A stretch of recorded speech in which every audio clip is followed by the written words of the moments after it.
Grace Saba. Many of us know her well by now. Grace got her undergrad degree at the University of Santa Barbara and her graduate degree at Virginia Institute of Marine Science. And then she came to Rutgers, and she was Oscar Schofield's postdoc to start with. And then she was a research professor for a couple of years, 2-3 years. And now she's a real professor. Grace is going to talk to us about the status of her research in ocean acidification in our more or less local waters here. Yeah, thank you, Rob. Thank you, everyone, for coming. Yeah, I did a postdoc with Oscar, and it was the first time I had a taste of ocean acidification. Working in the Antarctic, I did some experiments looking at the effects of ocean acidification on krill, and I haven't looked back since. So I've done a lot of work related to ocean acidification through just research and also through outreach and service through the Mid-Atlantic Coastal Acidification Network. So I'll talk a little bit about those efforts today, as well as some of the research we're doing with respect to monitoring acidification in our local water. I do want to just start with a bunch of thank yous. The two different components of my work I'll be presenting today are our monitoring efforts that I mentioned before. It's a collaboration between a lot of us at Rutgers. Travis Miles is a co-PI on the project. My graduate student, Liza Wright-Fairbanks, is focusing part of her dissertation research on that work. And then we have partners at University of Delaware, Wei Jun Tsai is a carbonate chemist there who's been really valuable to the project. And we have industry partners, Teledyne Web and Seabird Scientific, working on that project. And then for the outreach education kind of service component that I'll talk a little bit about today, that's through work that I've done with Maracus, our Mid-Atlantic Regional Association Coastal Ocean Observing System that a lot of us are involved in at Rutgers, and then with a partner at MARCO, the Mid-Atlantic Regional Council on the Ocean. So I'm going to start off with very broad concepts for the students in the room, and then I'll work my way up to the work that I've been doing. But essentially, the Earth has a natural greenhouse effect. I mean, we're all familiar with this, whereby the plants and phytoplankton in the ocean take up that carbon dioxide, or CO2, and then it's released through respiration by other organisms. The atmosphere and the ocean exchange carbon dioxide, and then the oceans absorb carbon dioxide. So CO2, it's a greenhouse gas. It absorbs heat, so that makes the heat get trapped in the atmosphere, and that causes the warming in the atmosphere. It actually is the only way we can survive on this planet, so a natural greenhouse effect is a good thing. It's what makes us be able to survive here, but too much is not great. And that's what we've been seeing recently is since the beginning of the Industrial Revolution, we've seen a large influx of carbon dioxide into the atmosphere from burning of fossil fuels, land use changes such as deforestation, and cement production, things like that. Urbanization impacts that are putting all the CO2 into the atmosphere. It's warming the atmosphere, so that's the one problem with CO2 is that this warming that we're seeing globally. And then the other problem is ocean acidification. And this is driven by the ocean absorbing that excess CO2 from the atmosphere. And it's happening at a pretty rapid rate. There's about 440 billion metric tons of CO2 that's being absorbed by the ocean. About a third of what's coming into the atmosphere is being absorbed by the oceans at a pretty rapid rate. And so the ocean acidification is actually, the definition of that is basically it's the complex chemical processes that occur when CO2 reacts with seawater. And so what happens is CO2 reacts with seawater, it forms this carbonic acid that quickly dissociates then into bicarbonate ions and carbonate ions and releases hydrogen ions. And it's the hydrogen ions that we term ocean acidification.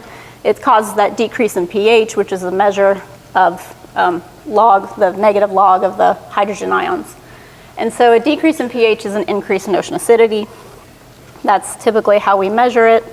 But the ocean has a natural buffering process, which is a very good thing. You can see this is about average pH of the ocean right here in this blue. About 90% of the carbon species for carbonate chemistry is in that bicarbonate phase. And then you'll get about 9% in the carbonate, and then just about 1% in that aqueous CO2 species. So what happens is when the ocean has a natural buffering process for when you get this influx of hydrogen ions. So carbon and water interact, they combine with, that hydrogen ion combines with carbonate to form bicarbonate. So what happens is during that buffering process, when you get this influx of hydrogen ions, carbonate ions are absorbed. And so when we think about ocean acidification, which is going to go in this direction, you're going to, bicarbonate ions may not change much, but you're going to see a pretty rapid drop in your carbonate ions. And we care about that because that's what the organisms use. Not all of them, but a lot of organisms across a wide range of taxa use carbonate ions to form calcium carbonate through the process of calcification. And so they can calcify. And when carbonate ions are supersaturated, which means the saturation state of that ion is above 1, then they can form these precipitates, this calcium carbonate. When the carbonate ion is undersaturated, which means the saturation state is less than 1, the calcium carbonate might dissolve, or it just might be really difficult forming calcium carbonate for that animal. Or plant, or phytoplankton form calcium carbonate as well. But it can create high energetic costs. They can still form it in most cases, but it might create higher energetic costs. So that's the why we care about ocean acidification. So how fast is it happening? So this is CO2 concentration in the atmosphere since, let's see, about 1700. And the data before 1958 is from ice cores. The data after 1958 is through the atmospheric CO2 observations at Mauna Loa in Hawaii. And what you can see is this pretty rapid increase of carbon dioxide, especially recently in the atmosphere. And I just want to box this out because the next slide is going to be focusing on that time frame when I talk about how the ocean is changing in concomitant with the atmospheric CO2 increases. So this is that same CO2 figure. This is atmospheric CO2 with the red line. In 1990, they established Station Aloha. So they're taking monthly water samples to look at pH, total alkalinity, PCO2, dissolved inorganic carbon. So they're looking at all of these changes in the seawater along with the Station Mauna Loa for the atmospheric CO2. And what they're seeing from 1990, you can see this increase in PCO2, so it's what the CO2 in seawater is going along with the atmospheric CO2 increase, and then this drop in pH that's happening simultaneously because of that increased PCO2 in the seawater. So how much has it changed since the Industrial Revolution? About 40% increase in atmospheric carbon dioxide has led to about a drop of 0.1 pH unit, which doesn't seem like a lot, but for pH units it is a lot. Think of hydrogen ions on a log scale.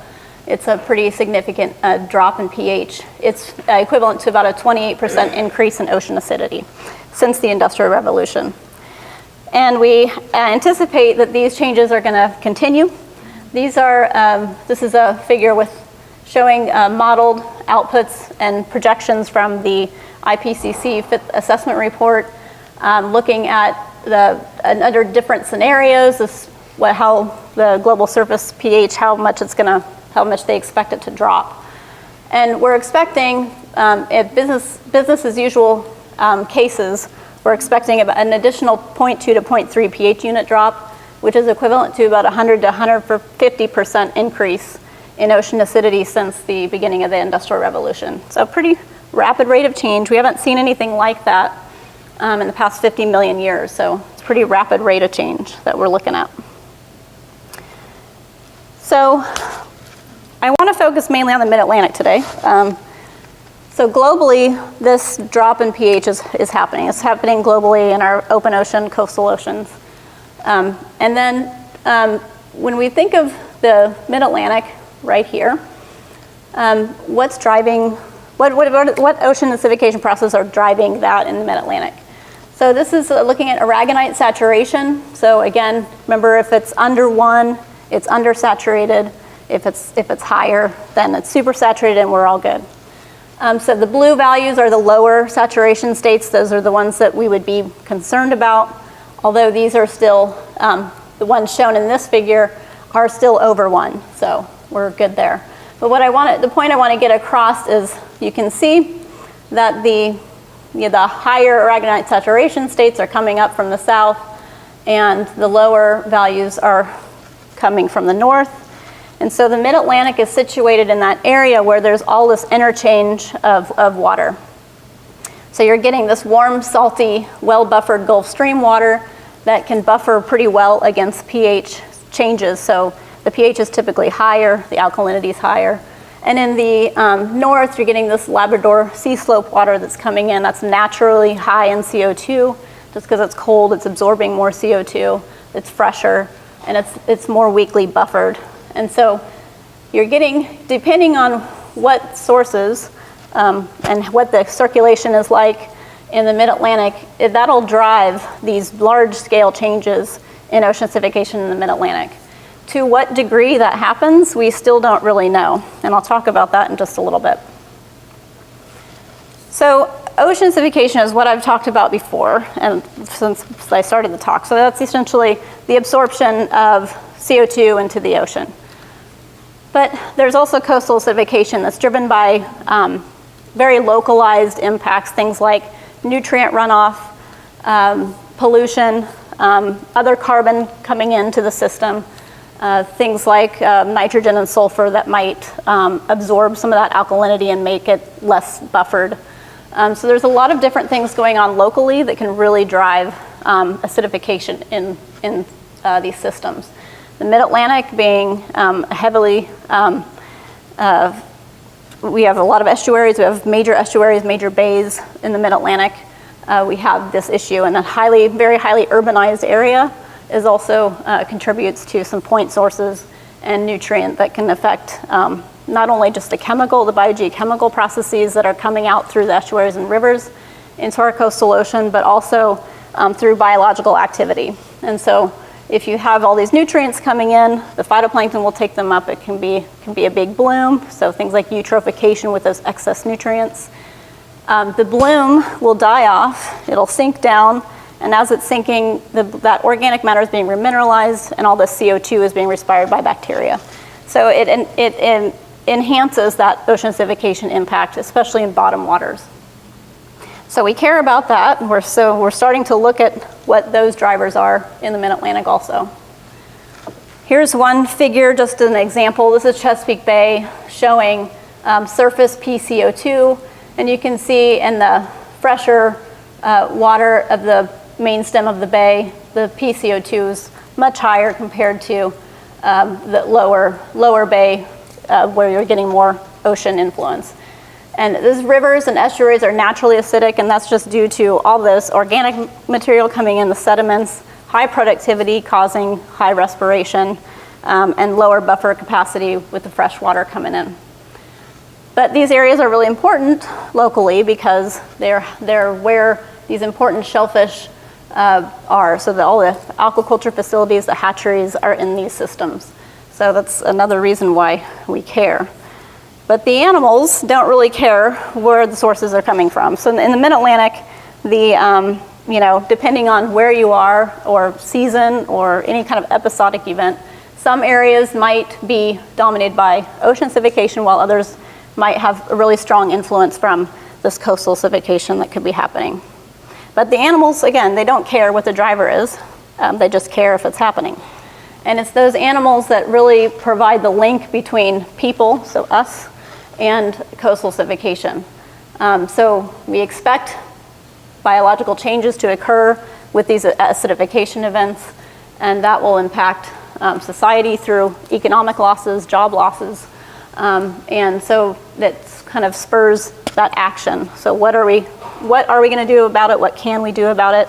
So there's a lot of activity going on now, and you can know if you've heard in the news all these different task force that are the ocean acidification task force that are happening now. New York just started their ocean acidification task force, so people are really starting to think about what impacts could be with acidification. So some examples of what those organism impacts are. We have, this is a review done by Christy Croker, published in 2013, where she looked at, she did a meta-analysis of all the different ocean acidification experiments on organisms and looked at, separated it by process. And the negative, anything below 0 essentially means there's a negative impact of that organism process from ocean acidification. So things like survival, calcification processes, growth, development, abundance can have pretty significant changes or negative impacts because of that ocean acidification. But the results are really widely varied. They're highly variable even within species. So ocean acidification research is really a challenging field experimentally, trying to figure out how to even design an experiment to do it.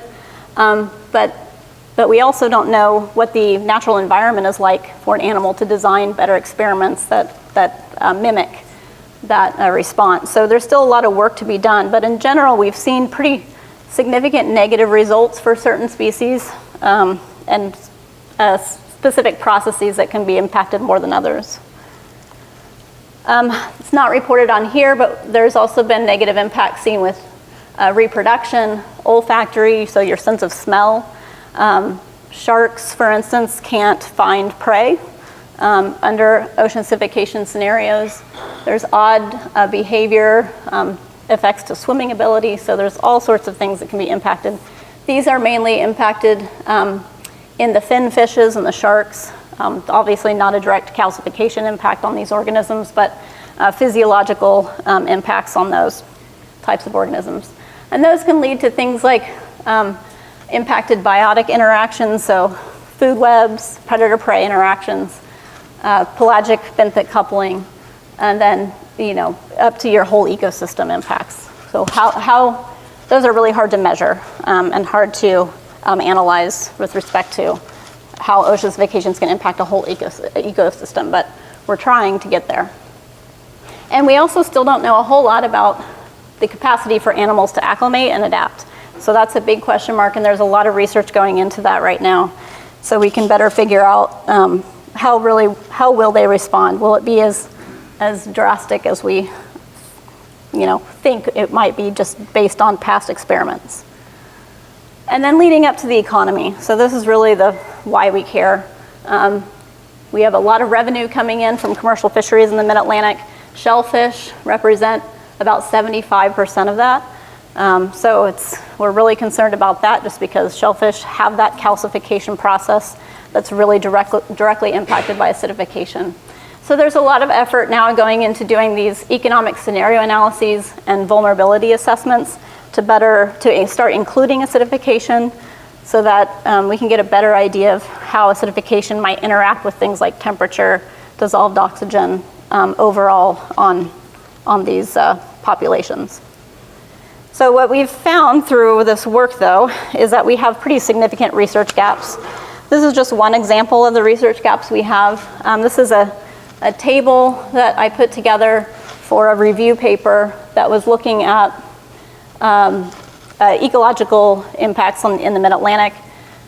And this is a list of species that there's been no studies conducted on these species with respect to ocean acidification. So out of the 35 managed species, so managed by Mid-Atlantic Fisheries Council, the Atlantic Fisheries Council, there's 69% that have not had any investigations related to ocean acidification. So a pretty significant amount that we don't know much about how they're going to respond. So this work was part of work that we've been doing through MACAN, this Mid-Atlantic Coastal Acidification Network. I'm a co-coordinator of that network along with Katie Goldsmith at Marco. Essentially, there's a CAN, a Coastal Acidification Network, now for every region in the US. And what most of the CANs do is we're a nexus of scientists tribal, federal, and state agency reps, resource managers, and affected industry partners, and we seek to coordinate and guide regional observing, research, and modeling of ocean and coastal acidification. So we're essentially we're an information hub on ocean acidification, but we're trying to promote research in order to better understand what's going on in each region. So these are our objectives. Essentially, we're trying to develop education, outreach, engagement strategy. We have a website. Go visit, go join. We provide an information hub to share acidification resources. We provided a hub to connect researchers and share research. So this is probably my favorite part about being a coordinator of this network, is just all the people that you interact with. You get to learn a lot of information about what people are doing and what stakeholders need as far as products. Provide a forum to share best practices and monitoring, and then developing a list of regionally impacted species and identifying research gaps and monitoring gaps. And so that's a little bit what I'll talk about today, is kind of the work we've put forth to do that. So this is the review paper that I was talking about and that I referred that table to earlier. But essentially what we're trying to do, we've synthesized pretty much everything that's been done in the Mid-Atlantic as far as what are the ecological impacts on organisms in the Mid-Atlantic. We've really figured out what the gaps are, so that's what we try to highlight. We're trying to identify those gaps so that we can build a framework for researchers to focus future research efforts on. And so these are the gaps that we've found. We have research gaps, so that's one of the gaps. It inhibits our ability to assess potential impacts from acidification. Vulnerable species and life stages should be prioritized in future research. The reason why there's a lot of variability within species is mainly because there's different life stages that are either more or less susceptible to acidification, so it causes a lot of within species variability. Multi-stressors are really important, so acidification isn't just happening on its own, it's happening with increased temperatures, with reduced dissolved oxygen. So those studies that include more than one or multiple stressors are really important. Ecosystem level impacts need to be assessed through empirical studies and modeling, so we can't get to an ecosystem impact through an experiment. So we have to do that through modeling. We don't really have those in place yet, as far as I know, that include acidification. Research priorities need to enable informed planning, management, and mitigation strategies. So how can we mitigate any changes we're seeing in the Mid-Atlantic? So, but first, in order to figure out any kind of make progress on the ecological impacts, we really need to understand what's happening in our region. We need to understand what monitoring is going on so we can figure out how best to enhance that monitoring system, or at least access the data to synthesize the data to have a better idea of really what is going on in our region, what's the impact of acidification. So one of the main priorities, one of the first priorities as part of MACAN when we developed 2 years ago, was to develop these monitoring maps to help us figure out where monitoring was happening, and then that will allow us to identify the monitoring gaps to figure out what information we need moving forward. So we have it's on this Ocean Data Portal website. You can access these maps pretty freely, but once you get there, this is what they look like, and this is the legend is here. So we have continuous monitoring, so those are things like the moorings or buoys that have any kind of OA sensor on them. Cruises, the blue, so you can see a lot of the cruises are occurring in the coastal shelf. Ongoing fixation, so we have a lot of those in the estuaries and the rivers, so those are things like state, like New Jersey Department of Environmental Protection will go out to a site once a month and sample, things like that. And then we have former fixation, and we have just one or a few of those. That's mainly based on 2 1-year projects, 3-year projects that were focused on taking those measurements. But we have, if each data point, you can right click and it'll come up with all this information, what parameters were measured, the time frame, and a link to that data if it's available. So from those maps, we've started to see what those gaps were. So The first one is that with the exception of a few fixed stations, the sampling frequency is pretty low. The cruises that are out on the shelf occur only once every 3 or 4 years. So we're not getting a whole lot of temporal or a lot of high-res time measurements through the cruises on the shelf. So we're not picking up these short-term episodic events, things like upwelling. This is one example showing that. Daphne worked with a few people to put a pH sensor here on the pier at Aquaculture Innovation Center at Rutgers. And they were able to see this drop in pH after a period of sustained upwelling. So you can see the upwelling signature here, that cold water coming up, and then that drop in pH during that upwelling event. So we can see those now when we have the sensors out. If we don't have the sensors out, we totally miss those events. And it's those events that are really important because those events are the ones that cause like huge die-offs in the Pacific Northwest from oysters. This is short-term upwelling events that can cause really dramatic impacts ecologically and economically.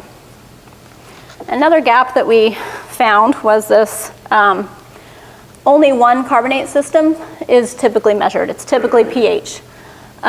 That's the black here. So we have the maps, you can separate them different ways, but this is just showing sites by number of parameters. So we have pH, PCO2, total alkalinity, dissolved inorganic carbon. Why is that important? Well, if you want to know what the saturation state is, which is really what the animal cares about if you're a calcifying organism, you have to have 2 of those parameters in order to estimate that. There's no direct measurement of saturation state. So you have to have 2 of those parameters. So with only one, you can't characterize the whole carbonate system. So that's a problem for being able to better understand carbonate chemistry as a whole. And then most sampling is done at the surface. So a lot of the long-term sampling that's happened through NOAA, on ships that have flow-through PCO2 systems, it's all surface measurements, which is great that we have those measurements. It helps us look at surface change over time. But the problem is there's a lot of variability with pH at depth. This is one example of this ECOA cruise that came out, that they go down the east coast from Nova Scotia to Florida. They went out in 2015, and they just had another cruise this past summer, showing this low temperature in the cold pool and lower pH associated with that low temperature. You can see the low pH here at depth offshore, and then some lower pH signal here in the near shore, probably from freshwater input. So there's a lot of variability with depth with pH, and the organisms are going to be down here in the summer. The finfish, the shellfish, they're going to be down there. So that's what we care about, what that habitat's going to be like for them. So we use these maps to start developing a monitoring plan. We're trying to basically develop a robust plan for our region from the estuary to the open ocean to improve the understanding of these processes. So we have that submitted along with the research impacts one as well.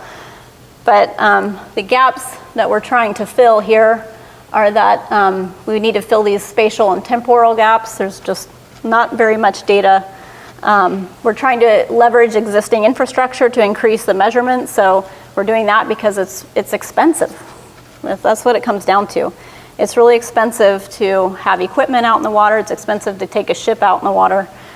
So we try to leverage existing infrastructure. Monitoring is needed across salinity gradient to consider other drivers. So freshwater inputs, offshore water masses coming in, how are those mixing and affecting pH? Target monitoring in areas of enhanced vulnerability. So where are the animals? Or where are hot spots of acidification? And then developing effective partnerships for monitoring. So this is now getting into the project that I have for monitoring pH with a glider. So traditional pH monitoring platforms, there are these surface buoys that have PCO2 or pH sensors on them. That's one here. We have ships that can go out. They're really expensive, as you guys know. Ships are expensive to go out, and you get pretty low resolution samples throughout the water column with, in comparison to a mooring or a glider. But the ships will allow you to take those discrete samples for total alkalinity and dissolved inorganic carbon that you can't, well, there's efforts to try to automate those, but right now the automation is really advanced for PCO2 and pH, but not so much for total alkalinity and dissolved inorganic carbon, those other two carbon parameters. So ships are still really good for getting those measurements, but really the autonomous sensors are best for PCO2 and pH. So most gaps, at least as far as spatial scales and temporal scales, can be addressed through advancements in this pH sensor technology. So where are we at? So the pH sensors historically have been limited to surface. You can now deploy them at depth as long as you keep the depth constant. They historically haven't been able to handle large gradients in pressure and temperature. So this work really advanced this pH sensor. It's this depth profiling deep sea ISFET pH sensor. It was a collaboration with Ken Johnson at Embari, Todd Martz at Scripps, and their industry partners Honeywell and Seabird Scientific, where there's basically it's an ion sensitive field effect transistor, which essentially removes any kind of liquid reference electrode that the old ones had. So there's a silver chloride internal electrode and a titanium external that allows, and it's packaged in this pressure resistant housing, that allows it to undergo really large gradients in temperature and pressure. So we've made some advancements there. So we can now put that into a glider. So that's what this project is all about. The glider measurements, this is just one example of a profile. This is not pH, I think this is temperature, even though the scale's not on there. But you can see just over the time period, this is over about 11 days, and this is over, what is it? A month and a half. The resolution is a lot higher in the glider data. You're able to see more mesoscale, microscale processes. I could go on and on about the advantages of glider monitoring. But so what we did for this project, we developed and integrated that deep sea ISFET profiling pH sensor into the glider for the first time. So it's undergoing testing. So we've done a lot of tank tests. We're in the middle of doing another tank test now. And then we've had 2 deployments out in the mid-Atlantic so far with the sensor. We want to use those deployments to demonstrate that high resolution measurements of pH in near real time. And then over the longer term, when we have more deployments, that'll allow us to determine that natural variability, and seasonal is really what we're looking at right now. But that will provide a framework to better study organism response and design better experiments, like I mentioned before. And then to identify and monitor high risk or vulnerable areas to low pH.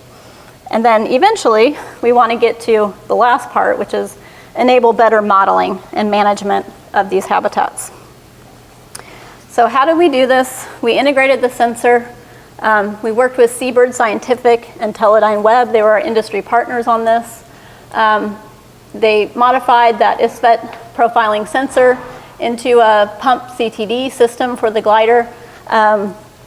It underwent several different calibrations under ranges of temperature and pressure. And then they shipped it to Teledyne, where they put it into the standard CTD slot here in the glider payload bay. So the pH, because it's temperature and salinity dependent, it's housed within where the CTD is. So we're getting side-by-side temperature and salinity measurements with that pH sensor. The glider bay that we used has an eco-puck, which we can measure fluorescence, so we can look at chlorophyll biomass. We can estimate chlorophyll biomass.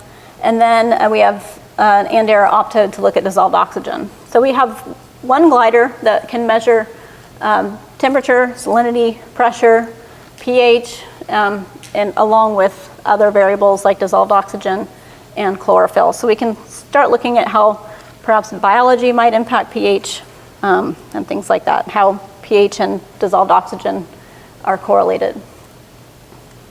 So this is the first test tank we did. It's pretty messy in the seawater lab when we do this. We have the glider in the tank for a week or two or more. We have from UDEL's spec pH system, so we're able to measure really precise water samples with pH and compare those to the glider measurements. So that's really how we're trying to estimate the precision of the glider pH sensor, is to do those comparisons with the spec pH measurements. From the first tank test, the precision was between, it ranged over time, but it was between 0 and 0.007. We were pretty happy with that for our first test. In the field, our precision was between 0 and 0.05, which we are not happy about. But we think that was mainly a sampling issue with respect to how we collected our water samples. We used a Niskin bottle that didn't have the CTD attached to it, so we're not certain we collected the water at the right depths. So we're working through that now. We've tried a CTD rosette system, and we think that's going to work a lot better. So we're still kind of working out the logistics of actually doing the water sampling right next to the glider, which is actually pretty difficult when you're out in the field, especially at depth. Surface is easy, but. Okay, so we did a few deployments already. The first one was this May 2018 deployment. We deployed it off Atlantic City, went out to the shelf break and came back. And then we had another one this past summer. We deployed it east of Georges Bank, went over the bank, and then kind of zigzagged back down to New Jersey. The data that I'm going to show you today is from that May, the New Jersey cross-shelf transect. From that deployment, we're still analyzing all the results from the summer deployment, but we're pretty happy so far with what we've seen. Naturally, there's a time lag with the response in that pH sensor. We expect to see that based on temperature. So we have this is uncorrected, the pH reference voltage and uncorrected pH. The sensor itself measures the reference voltage. That's the direct voltage. It's measuring that voltage due to the hydrogen ions. And then we calculate pH based on the reference voltage and the temperature and salinity. So we have uncorrected values at the top and then corrected values at the bottom. And basically you can kind of see how the upcast and the downcast of the glider get a little bit skewed. So essentially we just have to even how it shifts. And we can do that for each glider segment, which is great because then we can apply that time lag to each segment. So we're able to correct it on an individual segment basis. So this is kind of what it looks like. This is the response time lag. You can see this is time shift in seconds per segment. So at the beginning of the deployment to the end, you can see a lot of there are some areas where we have a pretty significant time shift, and I'll talk a little bit about that in a second. So this is your uncorrected pH, your corrected pH, and then this is the difference. So you can really see when we see that large difference between corrected and uncorrected with respect to time lag is because it's in those large gradients where you're seeing really rapid changes in temperature and salinity. So we expect to see that. So that's in your thermocline and when we saw this water mass intrusion here at the shelf break. So either way, we expected to see the time lags, and we're able to correct for them now on a segment by segment basis. So everything I'm going to show you now is the corrected values. This is the glider data for temperature, salinity, oxygen, and chlorophyll. This is the leaving Atlantic City, going out to the shelf break, and then coming back in. So this was May of just this year, and you can see this little bit of stratification, not a whole lot, but you can see the thermal stratification starting to set up near the end of our glider deployment. You can see the temperature and salinity, this warm, salty water mass that we encountered at the shelf break.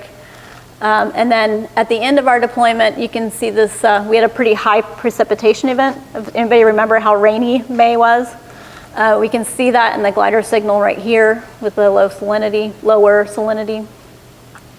Oxygen, pretty high. Weren't concerned about oxygen at all. It was May, a lot of mixing in the winter, and we hadn't set up stratification yet. And chlorophyll, you can see the subsurface chlorophyll max in the midwater. So this is pH. This is the reference voltage and the calculated pH based on that voltage. You can see pretty high pH where the chlorophyll maximum was. So photosynthesis is taking up CO2. It's actually increasing pH. So you're seeing that biological signal there. And then we're also seeing that high CO2 in that area where we saw that warm, salty water mass intrusion. And then when we get down here, when we're coming back into Atlantic City after that precipitation event, you can see that lower pH associated with that lower salinity throughout the water column. And then we do see that lower pH signal in the bottom waters on the shelf, a little bit near the shelf break, and then once you drop off. But it's not that low. It's 7.95. There was a lot of mixing in the winter. We're thinking in the summer that summer or fall probably, we'll probably see lower pH due to the biological activity. So we'll have more deployments out to see if that happens. And then with the glider, we have the CTD on the glider, so we can get salinity estimates. And so we can estimate total alkalinity based on the salinity and total alkalinity relationship. And we use the algorithm for that from the data collected from the ECOA cruises, the East Coast Ocean Acidification cruises with Wei Jun. So we were able to estimate a total alkalinity just based on glider salinity, and then calculate an aragonite saturation value. And you can see this high saturation state, which we expect when we have that warm, salty water mass intrusion, and lower in the deeper water with the lower pH. So we're happy with that data. This was the first set of data we got. You can see really high resolution data allows you to look at the different water masses, at the different biological processes, mesoscale, on mesoscales. And then we can look at the data a little bit different way. So these are TS plots, temperature salinity, looking at, and the color is pH. So you can see that really fresh water, it's that near shore surface water, although it's not really fresh, the salinity was like 30. But that fresher water near shore really drives that lower pH in the data that we saw. And then again, this is looking, the D is the lower pH in the bottom waters, and then B is the pH driven by biological productivity in the surface waters of the mid-shelf, and then here's that warm, salty water mass that we saw offshore. So we're really able to start looking at these relationships with the water masses. So what are we doing next? We have 4 more deployments scheduled. Liza's going to be working a little bit on this. She's my grad student, Liza, working with overlaying some of this data now with fisheries habitats. So she just got a fellowship funded to work with Atlantic Cape's fisheries, and we're going to do some work with NOAA to try to use our glider data for ecosystem-based management and to start putting them into the stock assessments for sea scallops and surf clams. And then she's also going to be we're going to be deploying the glider around here, same location, during larval dispersal periods to try to figure out what the conditions are while they're dispersing. Because we know that the early life histories are the most sensitive. We know that from laboratory studies. And so we really want to be out there to document to observe the conditions that are happening while they're dispersing. And that typically occurs May through November. So we've got a glider that's going to be out there during that time period. So that's one thing. Hypothesis testing, now that we have some high resolution data. things related to this, what's the significance of that freshwater discharge to local acidification events, the extent of the Gulf Stream, what's the relative proportion of that with respect to controlling or driving acidification in the shelf, the timing and length of acidification events. Yeah, photosynthesis helps, it increases pH, but how long does that last with respect to the remineralization and all the respiration that occurs afterwards? Do those things happen in different parts of the shelf due to circulation patterns, things like that? So we can start really looking into those issues. And then localized hotspots of acidification. Do we have them in our region? And if so, where are they?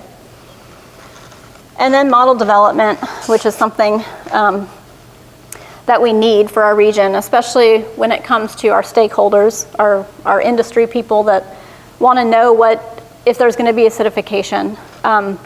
We're lucky in the Mid-Atlantic, we haven't seen acidification impacts like they've seen on the Pacific Northwest. We haven't seen die-offs of oysters and hatcheries yet. I hope that we don't, but it's good that we haven't. But stakeholders are curious to see if there's any kind of forecasting system for us to be able for them to be prepared in case we have an acidification event that might affect their stock. So this is an avenue that I think needs to go forward, and then working up to those seasonal daily forecasts. And then for the monitoring side of things, we've had a few deployments. We would like to commercialize the sensor. We're hoping, we've already demonstrated through Maracus that we can deliver regional scale observations with gliders. This is our chance to do a glider-based regional acidification network for the Mid-Atlantic region and for other regions to start adopting so that we can get national level ocean acidification monitoring. IUS, the Integrated Ocean Observing System, they put out an IUS underwater glider network plan, and there's just a few quotes that they had in there regarding pH, but they're very interested and keen on getting these gliders integrated into their national system. And then globally, so as you know, gliders are deployed pretty much anywhere and can be deployed pretty much anywhere, which would greatly enhance global ocean acidification observations. So thank you.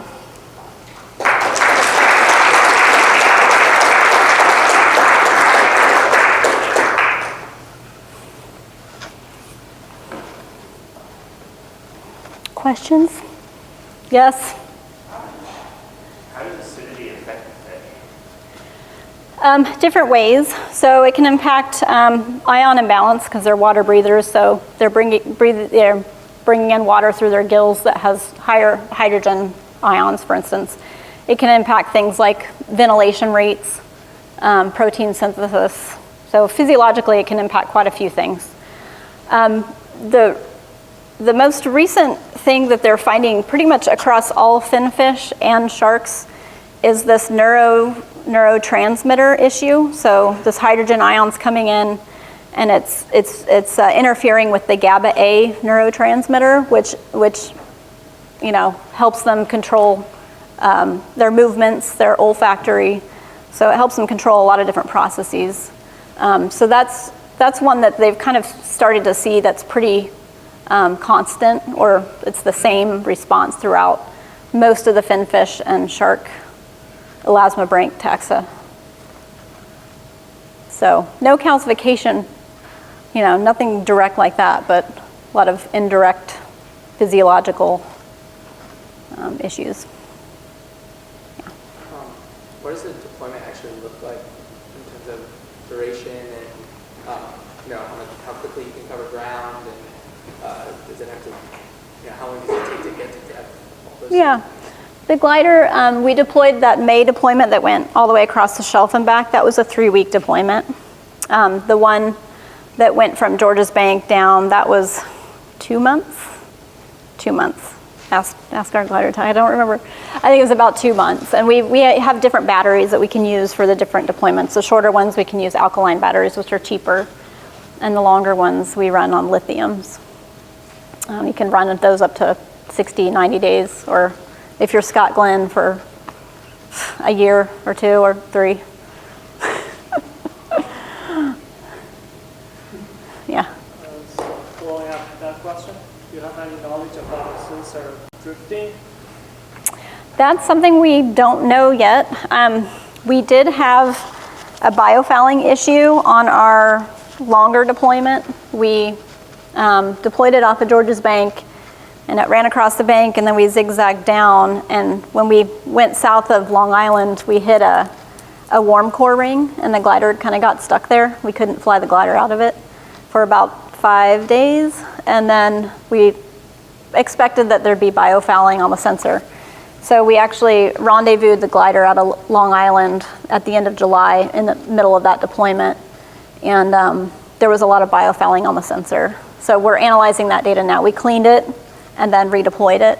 So, and we have the discrete samples to compare with the glider before we recovered and after we redeployed. So we can start looking at least effects of biofouling. We're going to have a hard time getting it drift in that case because we're not going to know if it's drift or biofouling. But we're definitely trying to figure out how to do that. Yeah.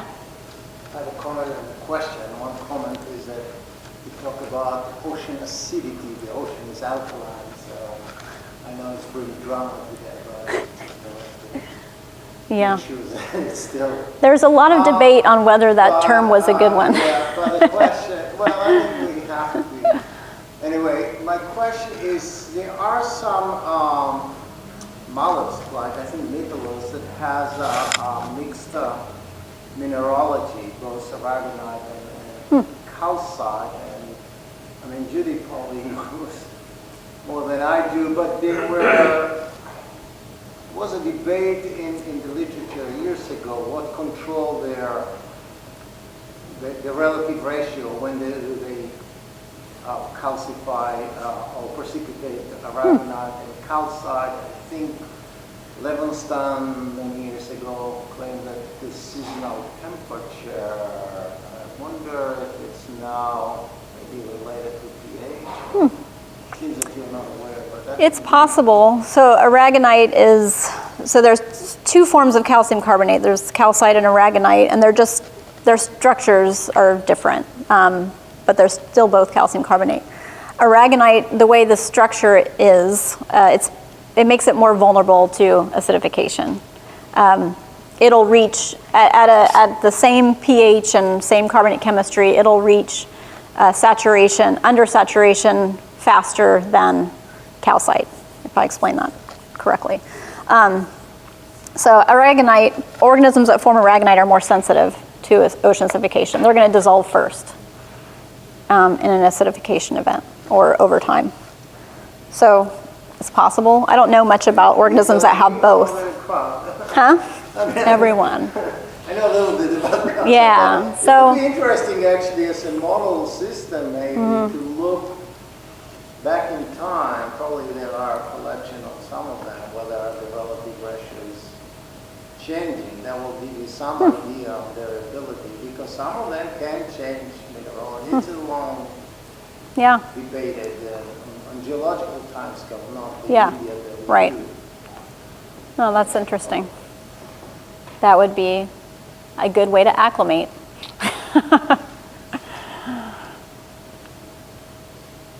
Yeah. This might be sort of far into the future, but how do you incorporate pH into a staff assessment without any historical data? Because usually when we do have historical data, it still doesn't work. Yeah. My short answer is I don't know. I've had conversations with Devorah Hart about trying to do this for the shellfish stock assessments. NOAA in general is really trying to go towards ecosystem-based management, which, as you know, which would incorporate data. The way they're doing that, I'm not quite sure how they're doing that. But they seem to be really happy to do it and really excited about it. But I really don't know how they're going to do that. I know with the vulnerability, like the vulnerability assessments, Like they'll take into account rates of change in the different habitats, and they will incorporate some data into those vulnerability assessments, but those are different from the actual stock assessments. So they're going to look at things like how different life stages might be more vulnerable. So they're going to look through the whole organism to see, and they'll probably incorporate more of the acidification impact on the younger life stages in those stock assessments. But how they actually input the data, I'm not quite sure. But we're having discussions, and they're wanting to do it. So, yeah. So Grace, I used to take a class down to the Mullica River, and we would also do some monitoring in tributaries throughout the Pinelands. And some of those tributaries had pH around 4.5. I know. And especially the ones that were swampy. There was a lot of respiration going on, but there was also very high concentrations of organic acids related to the tea color that you see in the Mullica River going through the Pinelands. So I'm wondering, as a general question, when you think about species growing really in the coastal zone, the littoral zone, are people thinking hard about variability in land use or projecting the future of wetlands and how that might affect, how important are these freshwater sources of acidity basically to what's going on? Yeah, I mean, people are monitoring the freshwater systems.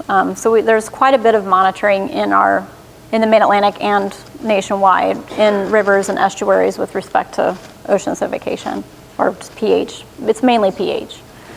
And yeah, there are areas where it's low. I mean, that's obviously on a local scale. That's where you can probably make the most impact for mitigating. Reduction of nutrients, that's probably the most common one. I mean, there's already been significant efforts put forth to reducing the nutrients that would help with the eutrophication issue. And then eventually acidification and like low dissolved oxygen. There are oysters that can live in those low pH fresher water. I've talked to Daphne quite a bit about this. I don't think she's here. I think she was trying to stream in today, but we're trying to figure out why they're surviving where they are, because the pH is really low, and I can't remember what the pH was, but it was in the 6s. And we don't know if there's any other like energetic costs with respect to them being able to survive there. Are they just OA resistant oysters? I don't know. There's efforts in the Pacific Northwest to start breeding ocean acidification resistant oysters. Maybe there's something to that. Maybe there's some that are just more fit, but I don't know what energetic costs are associated with that. Oysters taking advantage of the alkalinity source from the dead oysters that they're growing on? That's Probably. What oyster beds are, basically. Very micro scale increases in alkalinity and pH, it's possible. But yeah, I don't know. But I'm hoping Daphne moves that research forward a little bit, because I'm really curious. I think she was trying to get some transcriptome samples for that type of analysis with those oysters, but I don't know what the status is. But that would provide some more information as far as their resistance and acclimation capacity. Okay,